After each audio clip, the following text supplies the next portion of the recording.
Audio Jungle. नमस्कार everyone, कैसे हैं आप सब लोग। आई होप आप सब लोग बहुत अच्छे होंगे और अपनी पढ़ाई बहुत अच्छे से कर रहे होंगे। और हाँ, अब मुझे बोलने की शायद जरूरत नहीं है, अभी तक तो आप सभी ने इस चैनल वर्ल्ड ऑफ कॉमर्स को सब्सक्राइब कर ही लिया होगा। अगर किसी ने अभी तक नहीं किया है तो प्लीज इस चैनल को सब्सक्राइब कर लीजिए, ताकि आपको अपने हर सब्जेक्ट का वीडियो टाइम पे मिल सके और आपकी प्रिपरेशन बेस्ट हो सके। हम अपनी मैथ्स क्लास को अब कंटिन्यू करते हैं। हमने अभी तक अपने मैथ्स में सेट चैप्टर को पूरी तरीके से कंप्लीट कर लिया है with all the exercise question as well as miscellaneous question. ठीक है, अगर आपको उसमें कुछ भी डाउट है तो आप लोग मुझसे बिल्कुल पूछ सकते हैं। ठीक है, उसके बाद हम लोग आज जो नया चैप्टर हम लोग स्टार्ट कर रहे हैं वो है रिलेशन एंड फंक्शन। ओके, हम अपना relation and function chapter start कर रहे हैं। तो सबसे पहले कुछ कंसेप्ट डिस्कस करेंगे, फिर जैसे हमारा मेथड रहता है, पहले हम कंसेप्ट डिस्कस करते हैं, फिर हम एक्सरसाइज क्वेश्चन सॉल्व करते हैं।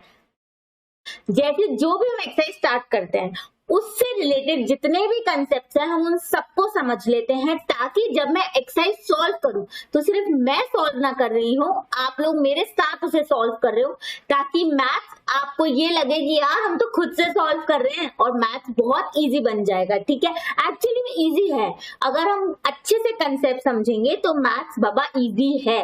और बार बार ये बोलने से कि मैथ्स इजी है, आपका वैसे ही सब्जेक्ट इजी हो जाएगा। वाइब्रेशंस वाइब्रेशंस का बहुत फर्क पड़ता है। बार बार टफ बोलने से क्या आपको कुछ हेल्प हो रही है क्या उससे?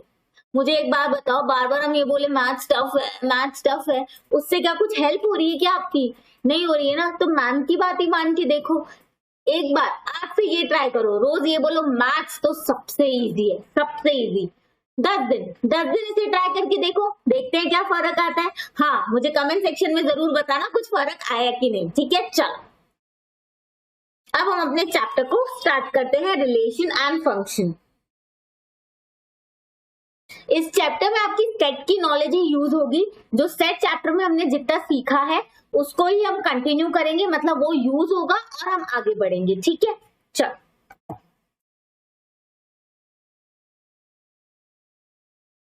सबसे पहले जो इसमें मुझे चीज बतानी है आपको, वो बताना है ऑर्डर्ड पेयर।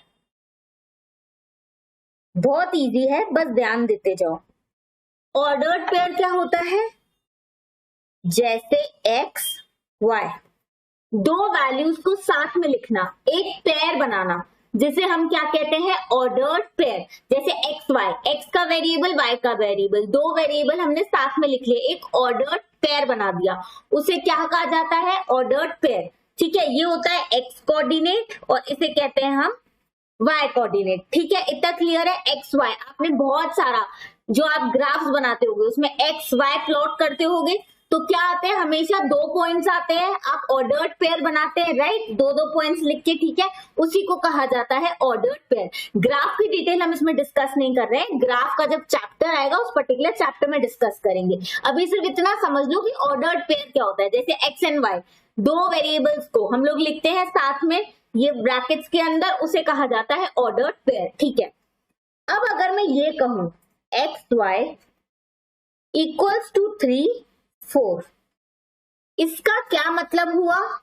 इसका मतलब हुआ ये x इक्वल है 3 के, ये y इक्वल है 4 के, मतलब x कोऑर्डिनेट इक्वल होगा x कोऑर्डिनेट के, y कोऑर्डिनेट इक्वल होगा y कोऑर्डिनेट के।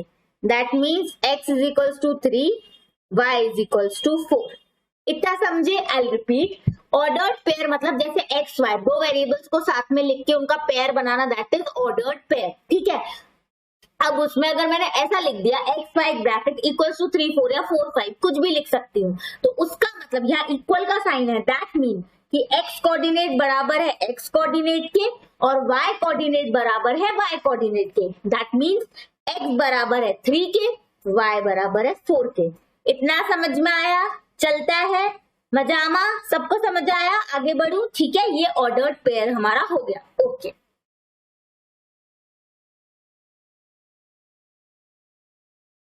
ठीक है, अब सेकेंड चीज पे मैं आती हूं। सेकेंड चीज है कार्टेशियन प्रोडक्ट ऑफ सेट। हम ये क्या है? कुछ भी नहीं है, जो भी ऑर्डर्ड पेयर और सेट है ना उसको यूज करके ये है। बहुत ही सिंपल, बहुत सिंपल, ध्यान से देखना। मान लो मेरा एक सेट है ए, सेट है ए, सेट कर्ली ब्रैकेट से रिप्रेजेंट होता है, उसमें दो कलर्स लिखे हैं ब्लू एंड रेड, ये दो कलर्स लिखे हैं। एक और सेट है बी, ठीक है, एक और सेट है बी जिसके अंदर क्या लिखा है, तीन चीजें लिखी हुई हैं। क्या लिखी हुई है, तीन चीजें लिखी हुई हैं। एक बैग, ओके बैग, एक स्लीपर, ओके, एंड एक टी शर्ट, ठीक है। इस तरीके का ये एक और सेट है। देखो दो सेट है, एक सेट है ए जो है ब्लू रेड कलर्स का, दूसरा सेट है बी जो थिंग्स का सेट है जिसमें एक बैग है, एक स्लीपर है, एक टी शर्ट है, ठीक है। अगर हमसे अब बोला जाए हमें ए इंटू बी निकालना है, A into B, A into B हमें निकालना है, ये दो सेट का मल्टीप्लिकेशन। अभी तक हमने सेट चैप्टर में यूनियन देखा है, इंटरसेक्शन देखा है, डिफरेंस ऑफ सेट देखा है, कभी भी मल्टीप्लाई देखा है क्या आपने? नहीं देखा ना, वो रिलेशन एंड फंक्शन चैप्टर में हम देखेंगे, ठीक है। तो ये a इंटू बी, इसको हम कहते हैं Cartesian product of set, product of set. कैसे मैम? ये सेट है दो, इसका प्रोडक्ट है इसलिए a into B, product of set हम इसे कहते हैं, ठीक है। लेकिन अब इसके अंदर मल्टीप्लाई होता कैसे, सेट में मल्टीप्लाई होता कैसे? सेट के अंदर मल्टीप्लाई जो रिजल्ट देता है वो रिजल्ट क्या देता है, ऑर्डर्ड पेयर।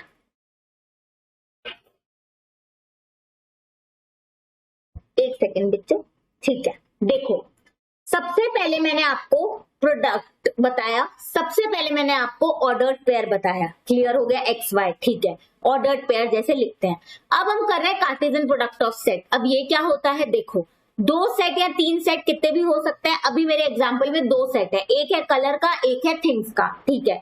मैं बोल रही हूँ मुझे फाइंड आउट करना है a into B. A into B क्या है, प्रोडक्ट ऑफ सेट, जैसे हम क्या कहते हैं, कार्टेशियन प्रोडक्ट ऑफ सेट। अब सेट के अंदर मल्टीप्लाई कैसे होता है? सेट इज अ लैंग्वेज, ठीक है, जिसमें वेरियस डेटा रिप्रेजेंट होता है, हम बहुत अच्छे से समझ चुके हैं ये। तो सेट में नॉर्मल मल्टीप्लिकेशन नहीं होता, सेट में अलग ढंग से मल्टीप्लाई होता है।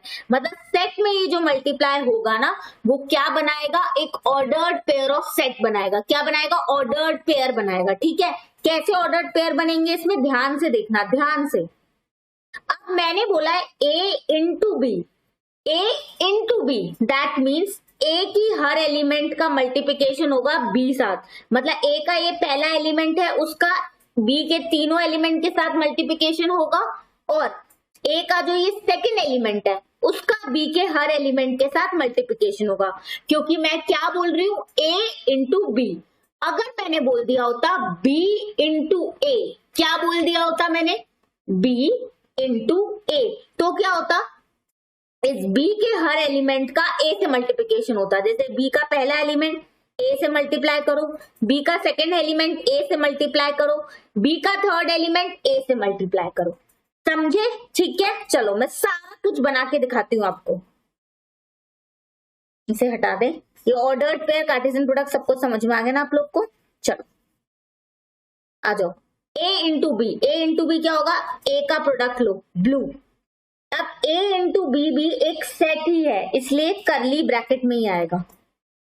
यस मैम, करली ब्रैकेट में आएगा ये, हाँ जी, सेट है ना, a भी एक सेट है, b भी एक सेट है, तो a इंटू बी जो है दो सेट का मल्टीप्लाई हो रहा है, वो भी तो एक सेट ही बनेगा, इसलिए करली ब्रैकेट। लेकिन सेट के अंदर अब ऐसे मल्टीप्लिकेशन जो होते हैं वो एक ऑर्डर्ड पेयर बनाते हैं, और ऑर्डर्ड पेयर को हम स्मॉल ब्रैकेट्स में लिखते हैं, मतलब ऐसे वाले ब्रैकेट्स में लिखते हैं, ठीक है। तो a इंटू बी एक ऐसा सेट बना रहा है जिसके एलिमेंट्स क्या है, ऑर्डर्ड पेयर, समझे?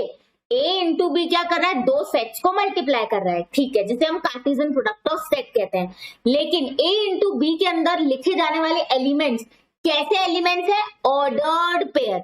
एक ऑर्डर्ड पेयर एक पेयरिंग के अंदर आ रहा है, जैसे ब्लू का मल्टीप्लाई बैग के साथ हो रहा है तो एक पेयर बन रहा है, एक पेयर बन गया ना, ब्लू बैग बन गया एक पेयर, तो ये ऑर्डर्ड पेयर बना रहा है, इसलिए इसको स्मॉल ब्रैकेट में लगता है। मतलब इसके एलिमेंट्स क्या हो गए, क्या हो गए स्मॉल इसके एलिमेंट्स, ऑर्डर्ड पेयर। ओके चलो अब ब्लू का मल्टीप्लाई करो बी के हर एलिमेंट के साथ, तो ब्लू बैग मतलब पहला हमारा बन गया ब्लू बैग, ठीक है। फिर ब्लू का मल्टीप्लाई करो स्लीपर के साथ, तो दूसरा ऑर्डर बन गया ब्लू स्लीपर, ठीक है। फिर रेड हो गया, फिर ब्लू का मल्टीप्लाई करो टी शर्ट के साथ, तो तीसरा पेयर हमारा बन गया ब्लू टी शर्ट, ठीक है। ओके इतना समझ आया।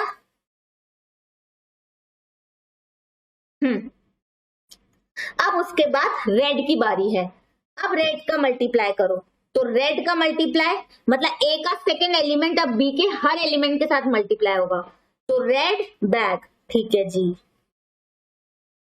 ओके उसके बाद रेड स्लीपर, ये एक और ऑर्डर्ड पेयर बन गया रेड स्लीपर, ठीक है। उसके बाद क्या बना, red T shirt, red T shirt, ये एक और ऑर्डर बन गया पूरा।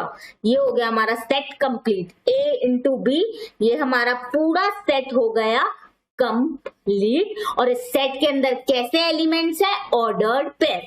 ए इंटू बी जैसे हम बोलते हैं Cartesian product of sets, because ये सेट्स का प्रोडक्ट है, लेकिन इसके अंदर बनने वाले एलिमेंट्स कैसे हैं, ऑर्डर्ड पेयर। समझ गए?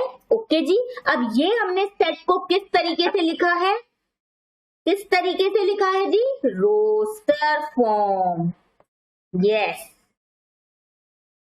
यहां मैंने किस तरीके से लिखा है, रोस्टर फॉर्म, एक एक एलिमेंट को खोल खोल के लिख दिया ना।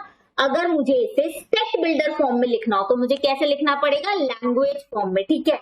मैं कैसे लिखूंगी, ध्यान से देखो, डिफरेंट कलर लेती हूँ, बनेंगे तो करली ब्रैकेट, अब बिकॉज ऑर्डर्ड पेयर बन रहे हैं, मतलब एक्स और वाई सारे एलिमेंट्स सेट में, सेट बिल्डर फॉर्म में मैं कैसे लिखती हूँ, लैंग्वेज फॉर्म में। लैंग्वेज फॉर्म में मैं क्या बताती हूँ कि ये सेट के एलिमेंट्स कैसे होंगे, उसको मैं लैंग्वेज फॉर्म में बता देती हूँ। उसी को हम कहते हैं सेट बिल्डर फॉर्म। हम सेट चैप्टर में समझ चुके हैं ये, तभी मैंने कहा इसमें, इस चैप्टर में सेट की नॉलेज आपकी यूज होगी। तो अगर किसी के सेट के कंसेप्ट वीक है तो प्लीज पहले मेरा पूरा का पूरा सेट चैप्टर देखिए, देन इस चैप्टर को स्टार्ट कीजिए, ठीक है। ओके एक्स एंड वाई, ठीक है। तो मतलब इस सेट के अंदर कैसे एलिमेंट्स बन रहा है, ऑर्डर्ड पेयर। ऑर्डर्ड पेयर मैंने अभी बताया कैसे होते हैं, एक्स वाई। वेयर एज को हम ऐसे डबल कोलन से रिप्रेजेंट करते हैं, वेयर। यहाँ जो एक्स है, जो पहला एलिमेंट है, वो किस में से निकल रहा है, ए में से, बिकॉज ए इंटू बी है, तो पहला एलिमेंट किसकी बात कर रहा है, ए की।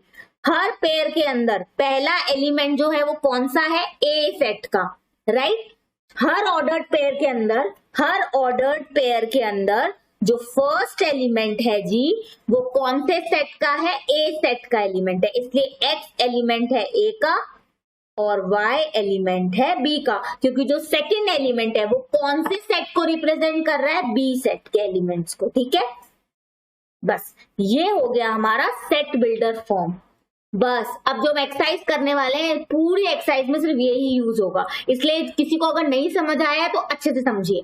फर्स्ट ऑर्डर पेयर हमने समझा X Y, X coordinate Y coordinate की इक्वल टू 3 4 लिखा है, तो एक्स का मतलब 3, वाई का मतलब 4। एक्स कोऑर्डिनेट को रिप्रेजेंट करेंगे एक्स के साथ, वाई को वाई के साथ, ठीक है। ये ऑर्डर्ड पेयर होता है। ऑर्डर्ड पेयर क्या होता है, दो चीजों को, दो वेरिएबल्स को साथ में लिखना स्मॉल ब्रैकेट्स में, ऐसे वाले, ठीक है, दैट इज ऑर्डर्ड पेयर। उन्हें ऑर्डर्ड पेयर कहा जाता है। हम ग्राफ में भी ऐसी बहुत सारी चीजें प्लॉट करते हैं, ग्राफ की डिटेल हम ग्राफ वाले चैप्टर में समझेंगे, अभी सिर्फ हमने ऑर्डर्ड पेयर समझा है, ठीक है।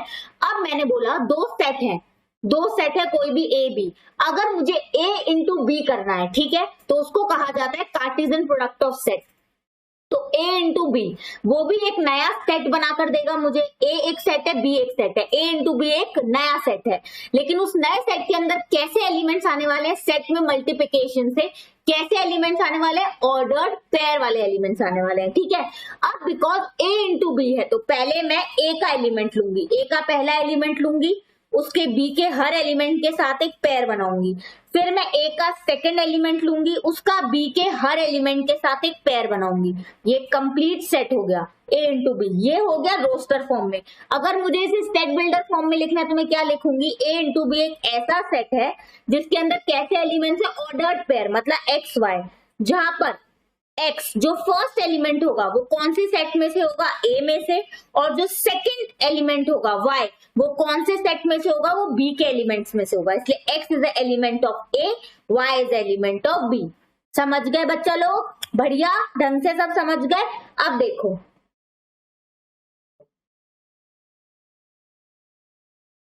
अगर मैं आपसे b इंटू ए पूछ लेती इस जगह पे,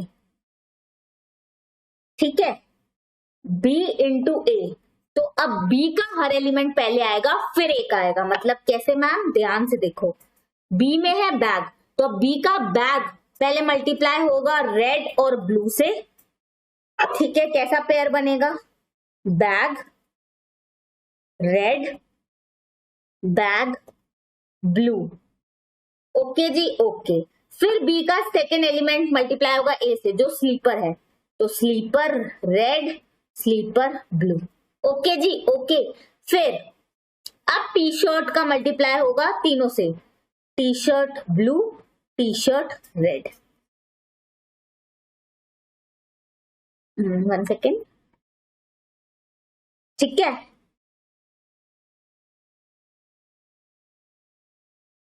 हाँ ओके, ये बन गया मेरा सेट, ठीक है। अब अगर इसको मुझे सेट बिल्डर फॉर्म में लिखना है तो मैं कैसे लिखूंगी? यहाँ पे भी ऑर्डर्ड पेयर ही बन रहा है एक्स वाई, ऑर्डर्ड पेयर ही बन रहा है, तो एक्स वाई। हमेशा हम लोग ग्राफ में पहले एक्स प्लॉट करते हैं फिर वाई प्लॉट करते हैं, ये आप सबको पता होगा।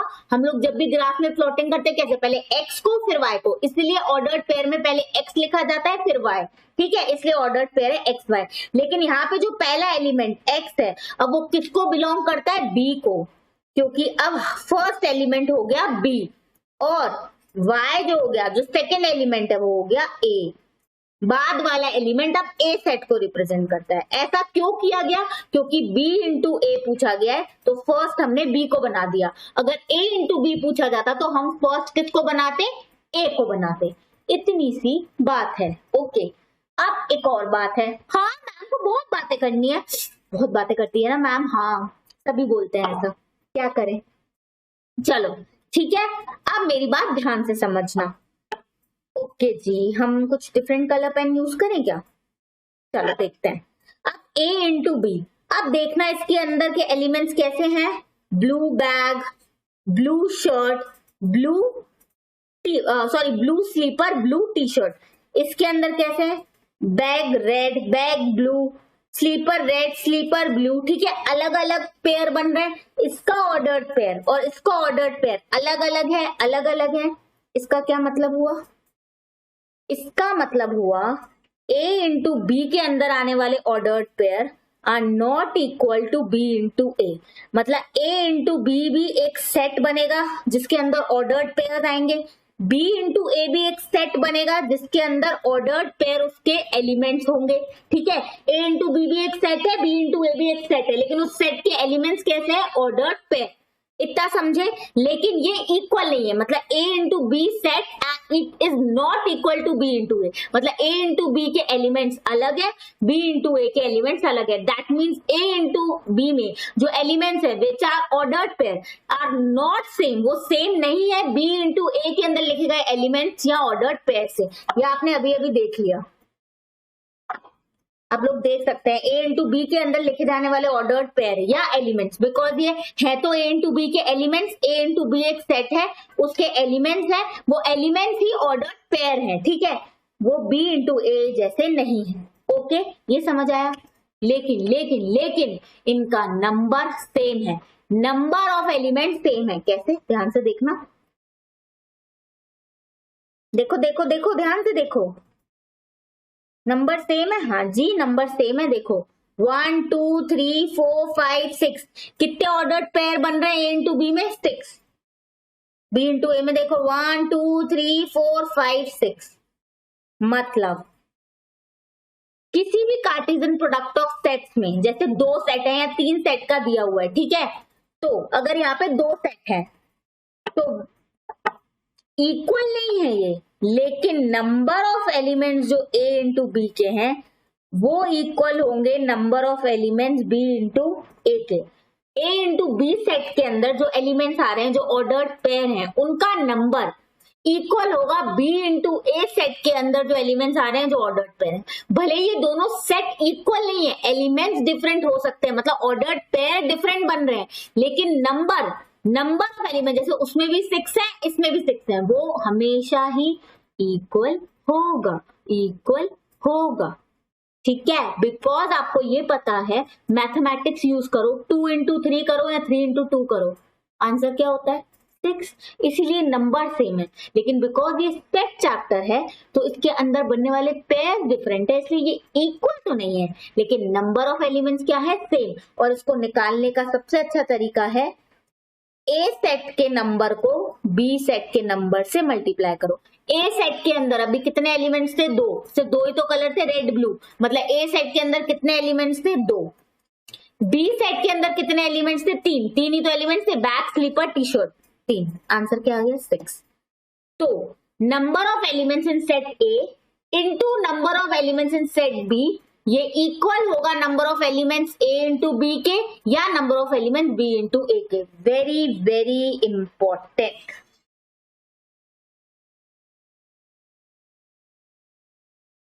ठीक है, ये सबको समझ आया? पहले ऑर्डर्ड पेयर, कार्टेशियन प्रोडक्ट सब कुछ अच्छे से समझ में आ गया। ठीक है, नंबर ऑफ एलिमेंट्स तो सेम ही होंगे ना, क्योंकि मल्टीप्लिकेशन में 2 इंटू 3 करो या 3 इंटू 2 करो आंसर सेम आता है, इसलिए नंबर ऑफ एलिमेंट्स सेम होंगे ए इंटू बी के या बी इंटू ए के, which is actually number of elements of A into number of elements of B. ठीक है, ओके क्लियर, ये बात ध्यान से समझो। जिसको भी नोट डाउन करना है ये सब कुछ, एक सेकंड, वैसे आप लोगों ने मेरे साथ साथ अगर नोट डाउन किया तो अच्छा है, अगर नहीं किया है तो ये नोट डाउन मैं दिखा देती हूँ 2 मिनट के लिए। ये पहले मैंने ऑर्डर्ड पेयर आपको समझाया, ठीक है, कंसेप्ट कॉपी में सब कुछ नोट डाउन करना, एक्सरसाइज कॉपी में जो न्यूमेरिकल कॉपी है उसमें एक्सरसाइज क्वेश्चन सॉल्व करेंगे, ये सब कुछ आप कंसेप्ट कॉपी में नोट डाउन करना। ठीक है, ये है। फिर मैंने कार्टेशियन प्रोडक्ट ऑफ सेट समझाया आपको, एग्जाम्पल भी दिया, ए इंटू बी सेट बना के दिखाया, ये रोस्टर फॉर्म है, सेकंड वाला सेट बिल्डर फॉर्म है। फिर बी इंटू ए बताया मैंने, फिर A into B is not equal to B into A बताया, लेकिन नंबर ऑफ एलिमेंट सेम है ये बताया। क्लियर बेटा जी? हो गया जी, आज का क्लास खत्म नहीं हुई है, आज की क्लास के कंसेप्ट खत्म हो गए। अब हम क्वेश्चंस पे चलते हैं। अब आप देखना क्वेश्चंस कितने सिंपल आएंगे इसके।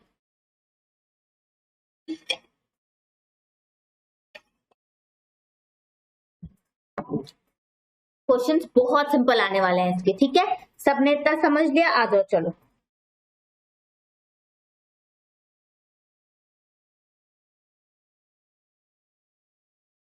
ये आ गए हमारी 2.1 एक्सरसाइज। अब इसके सारे क्वेश्चंस सब लोग मेरे साथ बिल्कुल मिलके सॉल्व करेंगे। यस, आप लोग मेरे साथ मिलके इसको सॉल्व करने वाले हैं। यस, आप सभी लोग, ठीक है, फट फट फट मेरे साथ मिलके सॉल्व करेंगे। बड़े इजी क्वेश्चन है। देखो पहला क्वेश्चन, पहला x by 3 plus 1 y minus 2 by 3, ये ऑर्डर्ड पेयर है, ये इक्वल है y बाय 3 1 बाय 3। मैंने आपको बोला अगर ऐसा होता है, जैसे ये होगा x, ये होगा y, ये होगा x, ये होगा y, तो यहाँ पे अगर इक्वल का साइन है मतलब x कोऑर्डिनेट बराबर है x कोऑर्डिनेट के और y कोऑर्डिनेट बराबर है y कोऑर्डिनेट के, तो हम क्या करेंगे जी, x बाय 3 प्लस 1 इक्वल हो गया 5 बाय 3 के, है कि नहीं। इधर एलसीएम लो 3 इधर एलसीएम लो, मतलब x plus 3 by 3 is equals to 5 by 3। Okay जी, इतना तो क्लियर होगा, है ना सबको। मैं देख लेती हूँ किसी को कुछ कंफ्यूजन तो नहीं है। यहाँ एलसीएम ले सकती हूँ मैं, तो x प्लस एलसीएम लेने आता है, मैंने 3 एलसीएम लिया है तो x या 3, ठीक है, इतना क्लियर है सबको। ओके जी, चलो अब 3 इधर चला गया, x प्लस 3 डिवाइड बाय 3 है, या मल्टीप्लीकेशन में चला गया तो कट जाएगा 5 माइनस 3 2, x आ गया जी 2। समझ आया मैंने कैसे निकाला? देखो x by 3 plus 1 is equals to 5 by 3 है, मैंने एलसीएम ले लिया तो x प्लस 3 बाय 3 आ गया, क्लियर, ठीक है, is equals to 5 by 3। Okay, x plus 3 इधर है, ये 1 बाय 3 है तो ये इंटू 3 हो जाएगा, यहाँ 3 से 3 कट गया, 5 यहाँ माइनस में चला गया तो मेरा x आ गया जी 2। क्लियर, सबको क्लियर, सबने नोट डाउन कर लिया? वैसे सभी निकाल लेंगे ये, मैं y निकाल के दिखा देती हूँ। y क्या है? y जी बड़ा इजी है, y तो 2/3 is equals to 1/3, y minus 2/3, y coordinate की वैल्यू क्या है? 1/3, तो y निकालना है, y इक्वल्स टू 1/3, ये प्लस में चला जाएगा, plus 2/3 that is 3/3 that is 1। ये रहा y में तो कुछ भी नहीं करना। ओके जी, सिंपल जी। चलो अब चलते हैं अपने सेकंड क्वेश्चन की तरफ। अब ध्यान से क्वेश्चंस को पढ़ना, अच्छे से समझना और करते जाना। बड़े सिंपल क्वेश्चंस है जी, एक्सरसाइज 2.1 के क्वेश्चंस बहुत सिंपल है, ठीक है। Okay, if the set A has 3 elements, okay set ए के अंदर 3 एलिमेंट्स है एंड सेट बी के एलिमेंट्स ये हैं, मतलब सेट बी 3 4 5 है, तो कितने एलिमेंट्स हो गए इसके अंदर भी? 3। वाह, तो number of elements in A into B कितना होगा? अभी अभी मैंने बताया, इसको हम कर सकते हैं number of elements of A into number of elements of B. A में कितने हैं? 3 एलिमेंट्स, बी में कितने हैं? 3 एलिमेंट्स। कितना आंसर आ गया? 9। सिंपल, ठीक है। ए सेट के अंदर 3 एलिमेंट्स है, number of elements of A into number of elements of B is equal to number of elements of A into B, और हमसे number of elements in A into B पूछा है। ए set के अंदर है 3 एलिमेंट्स, बी सेट के अंदर भी काउंट कर लो 3 ही है, तो आंसर आ जाएगा 9। ठीक है, हाँ ऐसे ही क्वेश्चन है जी, इतने इजी क्वेश्चन है, ठीक है। चलो नेक्स्ट क्वेश्चन पे मूव करते हैं। नेक्स्ट क्वेश्चन है, एक सेट है जी, एक सेट है एच, ठीक है। आपको पहले g इंटू एच निकालना है, फिर आपको h इंटू जी निकालना है।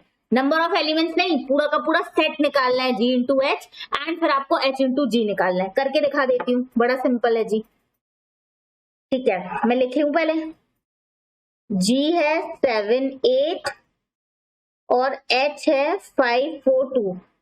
इसके अंदर एलिमेंट्स टोटल बनेंगे कितने अगर मैं निकालना चाहूँ तो कैसे आएगा? इधर 2 है इधर 3 है, 6। 2 इंटू 3 6, मतलब दोनों में ही, चाहे g इंटू एच हो चाहे h इंटू जी हो, एलिमेंट्स तो 6 बनेंगे, ठीक है। 6 एलिमेंट्स बनेंगे, मतलब 6 ऑर्डर्ड पेयर बनेंगे। ऑर्डर्ड पेयर, एक ordered pair is counted as 1 element in this set. 1 ordered pair is counted as 1 element, तो इसके अंदर 6 ऑर्डर्ड पेयर बनेंगे, पर ऑर्डर्ड पेयर अलग अलग बन सकते हैं, ठीक है। अब देखना, g इंटू एच के अंदर कौन से पेयर्स बनेंगे? पहले g लिखा है तो मतलब फर्स्ट एलिमेंट g का होगा, 7 है, 7 का 5 के साथ एक पेयर बन गया, 7 का 4 के साथ एक पेयर बन गया, 7 का 2 के साथ एक पेयर बन गया, ठीक है। फिर सेकंड 8, सेकंड एलिमेंट उठाएंगे g का ही, 8, 8 का 5 के साथ बन गया, 8 का 4 के साथ बन गया, 8 का 2 के साथ बन गया। ये हो गया g इंटू एच। अब डिफरेंट पेन से यूज करती हूँ h इंटू जी। h इंटू जी मतलब अब पहला एलिमेंट किसका होगा? h का, तो 5 है, 5 का 7 के साथ पेयर बनाओ, 5 का 8 के साथ बनाओ, फिर 4 का 7 के साथ बनाओ, 4 का 8 के साथ बनाओ, ठीक है ना। फिर 2 का 7 के साथ बनाओ जी, 2 का 8 के साथ बनाओ, बन गया, बन गया, हाँ बन गया। इसमें g इंटू एच में हमेशा पहला एलिमेंट होगा g का, सेकंड एलिमेंट होगा h का, पर h इंटू जी में पहला एलिमेंट होगा h का, सेकंड एलिमेंट होगा g का। हो गया ये क्वेश्चन सॉल्व, देख लो। सब लोगों के लिए मैंने इसे रिप्रेजेंट कर दिया है, एक बार देख लो सब। g h, g into H ये मेरा एक सेट है बाबा, h इंटू जी ये भी मेरा एक सेट है, ठीक है। ऑर्डर्ड पेयर इसके अंदर बनेंगे, यही एलिमेंट होंगे। Simple easy PG question. चलो आगे आ जाओ। ओके, अब मैं फोर्थ क्वेश्चन पे मूव कर रही हूँ, ठीक है। चलो फोर्थ क्वेश्चन पढ़ती हूँ मैं, क्या लिखा है इसमें। पेन में डिफरेंट यूज करूं, पहले मैं ये हटा दूं। सबने नोट डाउन कर लिया? एक्सरसाइज कॉपी में नोट डाउन कीजिए, ठीक है, ठीक है। चलो फोर्थ क्वेश्चन पे चलते हैं। फोर्थ क्वेश्चन क्या कहता है? State whether each of the following statement are true और फॉल्स। ये स्टेटमेंट ट्रू है कि फॉल्स हमें बताना है, और अगर स्टेटमेंट फॉल्स है तो हमें करेक्ट स्टेटमेंट भी लिख के दिखाना है, ठीक है। लिख देंगे, मुझे बताना अगर P सेट है MN, Q सेट है NM, तो क्या P इंटू Q ये होगा? गलत। मैम क्यों? आप तो कॉमन सेंस से पहले आंसर दो। इसके अंदर है 2 एलिमेंट्स, इसके अंदर है 2 एलिमेंट्स, तो P इंटू क्यू के अंदर कितने एलिमेंट्स होंगे? 2 इंटू 2 4। पहली बात तो एलिमेंट्स ही 4 होंगे, मतलब 4 ऑर्डर्ड पेयर बनेंगे। आंसर में आपको सिर्फ 2 ऑर्डर्ड पेयर लिखने हैं, तो वैसे ही गलत हो गया, कुछ करने की जरूरत नहीं है, it is false. Right, false है। तो करेक्ट क्या होगा? करेक्ट अभी बना देते हैं, क्या होगा जी? करेक्ट बनाने में क्या है? P इंटू क्यू है, तो पहले M को लो, P के हर एलिमेंट को फर्स्ट लेंगे, मतलब M का N से, M का M से, तो बनेगा MN एक पेयर और MM एक पेयर, बन गया जी। फिर NN एक पेयर और NM एक पेयर, ठीक है ना। फर्स्ट एलिमेंट हमेशा P का होगा क्योंकि P इंटू क्यू है, तो पहले P के फर्स्ट एलिमेंट को Q के हर एलिमेंट के साथ एक पेयर बनाओ, MN M, फिर P के सेकेंड एलिमेंट को Q के हर एलिमेंट के साथ एक पेयर बनाओ, तो N M J। Answer, right answer ये है, ये वाली चीज फॉल्स है। हो गया जी, क्लियर जी? ओके जी, अब हटा दू जी, ठीक है जी। चलो second, A and B are non empty sets. Non empty का मतलब फाइल या नल नहीं है, उसके अंदर कुछ ना कुछ एलिमेंट जरूर है। A सेट के अंदर भी कुछ एलिमेंट्स है, B सेट के अंदर भी कुछ एलिमेंट्स है, नल नहीं है, नॉन एम्प्टी नहीं है, ठीक है। Then A and B is a non-empty set of ordered pair x y such that x is the element of A, y is the element of B. 100% true statement. It is 100% true. अगर A set एक non empty set है, मतलब A set के अंदर भी कुछ elements है, B set के अंदर भी कुछ एलिमेंट्स है, तो that means A and B set के अंदर भी कुछ एलिमेंट्स तो आएंगे ही आएंगे। हाँ जी मैम आएंगे, और जो इसके अंदर एलिमेंट्स आएंगे वो कैसे एलिमेंट्स आएंगे? उसका एलिमेंट एक ऑर्डर्ड पेयर होगा, वही तो लिखा है।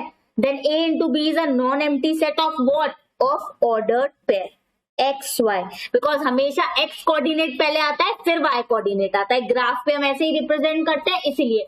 तो ये जो एलिमेंट्स होंगे कैसे होंगे? ऑर्डर्ड पेयर एक्स वाई के, मतलब एक्स पहले वाई बाद में, तो जो एक्स जो पहले आएगा वो कौन से सेट का एलिमेंट होगा? कौन से सेट का?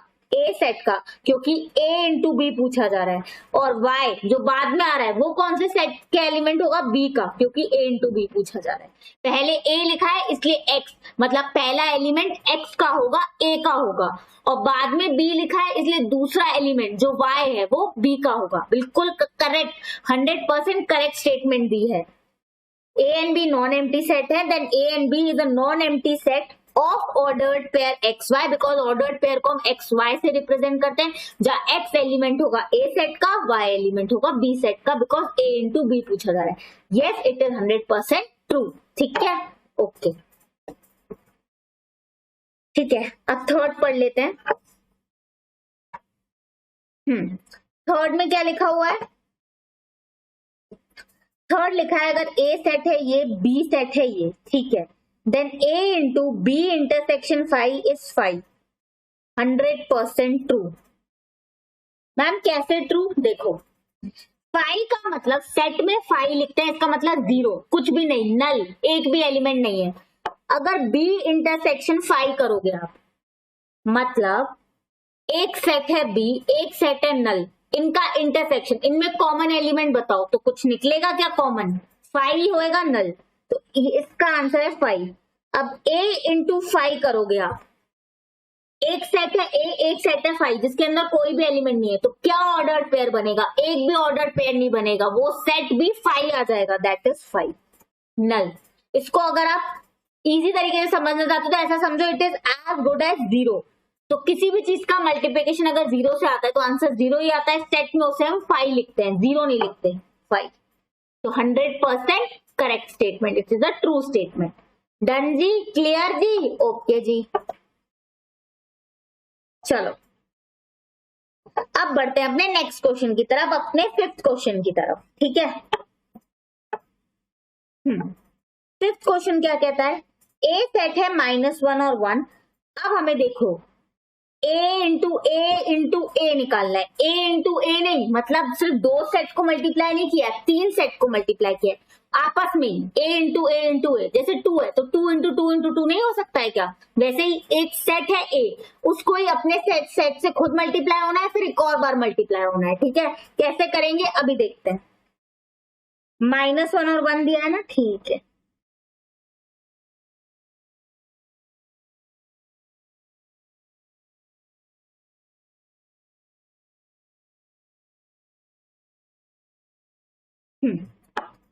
ए कितना है जी?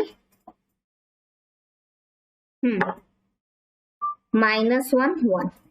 ठीक है, अब इसको कैसे निकालेंगे? सबसे पहले 2 का निकाल लो, मतलब ए इंटू ए निकाल लो। ठीक है, ए भी ये है, दूसरी बार भी तो ए यही होगा, है ना, है ना, है ना। तो क्या करेंगे, ए का पहला एलिमेंट उठाओ -1, उसको ए के ही दोनों एलिमेंट्स के साथ पहले पेयर बना दो। ए का पहला एलिमेंट है -1, तो फिर -1 के साथ बन गया, और फिर -1 1 के साथ बन गया। अब ए का दूसरा एलिमेंट उठाओ 1, उसको ए के दोनों एलिमेंट के साथ पेयर बना दो। कैसे? 1 -1 1 1। ठीक है, ये हो गया ए इंटू ए। अब इस ए इंटू ए का मल्टीप्लाई करो अगेन ए के साथ, बिकॉज हमें ए इंटू ए पूछा है। ठीक है, तो ए क्या है? -1 1, मतलब अब 3 पेयर्स बन जाएंगे। कैसे? देखो जरा ध्यान से, ये ए इंटू ए पहला एलिमेंट है, पहला ऑर्डर्ड पेयर है, इसका मल्टीप्लाई करो -1 के साथ, फिर 1 के साथ। इसका पहला एलिमेंट है, इसको ए के दोनों एलिमेंट के साथ मल्टीप्लाई करो, तो कैसे आएगा? -1 -1 -1, एक पेयर ये बन गया, फिर -1 -1 और 1 ये बन गया। ठीक है, फिर दूसरा एलिमेंट कौन सा है? -1 और 1, -1 और 1। अब उसका ए के पहले एलिमेंट के साथ मल्टीप्लाई करो, जो कि है -1, फिर -1 और 1, उसका ए के दूसरे एलिमेंट के साथ मल्टीप्लाई करो, जो है 1, ये बन गया। अब तीसरा उठाओ, तीसरा है 1 एंड -1। अब इसको ए के पहले एलिमेंट के साथ मल्टीप्लाई करो, -1, फिर 1 और -1, इसको ए के दूसरे एलिमेंट के साथ मल्टीप्लाई करो, 1। अगेन चौथा एलिमेंट उठाओ 1 इंटू 1, उसको ए के पहले एलिमेंट के साथ मल्टीप्लाई करो, -1। अगेन 1 इंटू 1 को 1, बन गया, खत्म। बस ये आएगा आंसर। 8 एलिमेंट बन रहे होंगे, 8 ऑर्डर पेयर बन रहे होंगे। देख लेना 1 2 3 4 5 6 7 8, बिकॉज ए सेट के अंदर कितने एलिमेंट्स है? 2 2 इंटू 2 इंटू 2, कितना आंसर आता है? 8। तो 80 एलिमेंट्स बनेंगे ना। ठीक है, ए सेट क्या है? -1 और 1। ठीक है, हमने इसको कैसे किया मैं फिर से बताती हूँ। हमने सबसे पहले ए इंटू ए करा, ये देखा, -1 और 1 और -1 और 1। ठीक है, सेम सेट के साथ मल्टीप्लाई कैसे किया? ए सेट का पहला एलिमेंट उठाया, उसको ए सेट के दोनों एलिमेंट के साथ पेयर बना दिया। कैसे? -1 -1 -1 1 बन गया। ठीक है, ए सेट का दूसरा एलिमेंट उठाया 1, उसको ए सेट के ही दोनों एलिमेंट के साथ पेयर बना दिया। कैसे? 1 और -1 1 और 1 बन गया जी। ठीक है, पर हमें तो निकालना है A into A into A. That means अब ये ए इंटू ए जो हमारा है, उसको अगेन हमें मल्टीप्लाई करना है ए के साथ ही। ठीक है, तो ए इंटू ए तो ये है। अब ए इंटू ए के हर एलिमेंट को मल्टीप्लाई करो, किससे? ए सेट के हर एलिमेंट के साथ। ए इंटू ए का पहला एलिमेंट उठाया, मतलब पहला पेयर उठाया, क्या है वो? -1 -1। अब इस पेयर को पहले मल्टीप्लाई करो ए के पहले एलिमेंट के साथ, दैट इज -1, फिर ए के दूसरे एलिमेंट के साथ, दैट इज 1। कैसे? देखो, -1 -1 -1 बन गया एक पेयर, फिर -1 1 बन गया दूसरा पेयर। अब ए इंटू ए का दूसरा एलिमेंट उठाओ, ये है -1 और 1। अब फिर से इसको ए के दोनों एलिमेंट के साथ पेयर बनाओ। कैसे? -1 1 -1 1 1 बन गया। अब ए इंटू ए का थर्ड एलिमेंट या थर्ड पेयर उठाओ, वो क्या है? 1 -1।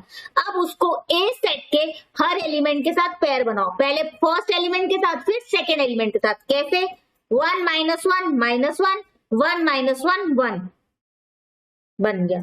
ठीक है, हाँ 1 सेकेंड, हाँ 1 -1 -1 1 -1 1 ये बन गया। अब चौथा एलिमेंट उठाओ, सिमिलर करना है उसको, ए सेट के पहले एलिमेंट के साथ पेयर बनाओ, फिर ए सेट के दूसरे एलिमेंट के साथ, लेकिन 1 into 1 minus 1, 1 into 1 1 बन गए। तो हमने क्या किया, पहले a इंटू ए कर लिया सिंपल, फिर ये a इंटू ए का मल्टीप्लाई किया a के साथ, that means a into A के अंदर आंसर कैसा आ रहा है, ऑर्डर्ड पेयर। उस हर ऑर्डर्ड पेयर को हमने अगेन a के साथ पेयर बनाया है, मतलब हमारा पहला ऑर्डर्ड पेयर -1 बन रहा है, उसका पेयर हमने a सेट में लिखे गए सारे एलिमेंट्स के साथ पेयर बनाया है। जैसे ये है ऑर्डर्ड पेयर, इसका फिर से दोबारा पेयर बनाया ए सेट के पहले एलिमेंट के साथ, फिर इसका दोबारा पेयर बनाया ए सेट के दूसरे एलिमेंट के साथ। ऐसा हमने ए इंटू ए के हर एलिमेंट के साथ किया है। तो आंसर आ रहा है 8, जो एक्चुअली में आना ही था। क्यों? क्योंकि ए इंटू ए होता क्या, number of elements in A into number of elements in A into number of elements in A, और ए सेट के अंदर है 2 एलिमेंट्स, तो 2 इंटू 2 इंटू 2 दैट इज 8, और इसके अंदर 8 एलिमेंट्स बन रहे हैं, दैट इज 8 ऑर्डर्ड पेयर बन रहे हैं। This is the final 5th का आंसर। जिसको भी नोट डाउन कर ले please note down it, I am waiting, आप नोट डाउन कर लीजिए। ठीक है, सबने नोट डाउन कर लिया बच्चों? ओके ठीक है, ओके, तो that's all for today's class. बाकी के क्वेश्चन हम नेक्स्ट क्लास में करेंगे। हाँ, आप बाकी के क्वेश्चन खुद से ट्राई जरूर करना। जो हम कंसेप्ट समझ चुके हैं कार्टेशियन प्रोडक्ट ऑफ सेट का और ऑर्डर्ड पेयर का, उसी बेस पे ही बाकी के सारे क्वेश्चंस भी होंगे। हमने अभी तक 5th क्वेश्चन तक सॉल्व किया है, उसी बेस पे आगे के क्वेश्चंस भी हैं। आप घर पे जरूर खुद से क्वेश्चंस ट्राई करना। वैसे मैं नेक्स्ट क्लास में तो करवाऊंगी, लेकिन अगर आप खुद से करेंगे तो आपको और बेटर समझ में आएगा, और ज्यादा आपका मैथ स्ट्रॉन्ग होगा और मैथ्स सबसे इजी बन जाएगा। ठीक है, ओके, थैंक यू एवरीवन। आप लोग इतना पेशेंटली और इतने प्यार से मेरी क्लास सुनते हैं, उसके लिए आप सबका बहुत बहुत थैंक यू है। इसी तरीके से मेरी क्लास को प्यार देते रहिए, and please subscribe this channel and do like this video. Thank you so much everyone, bye bye.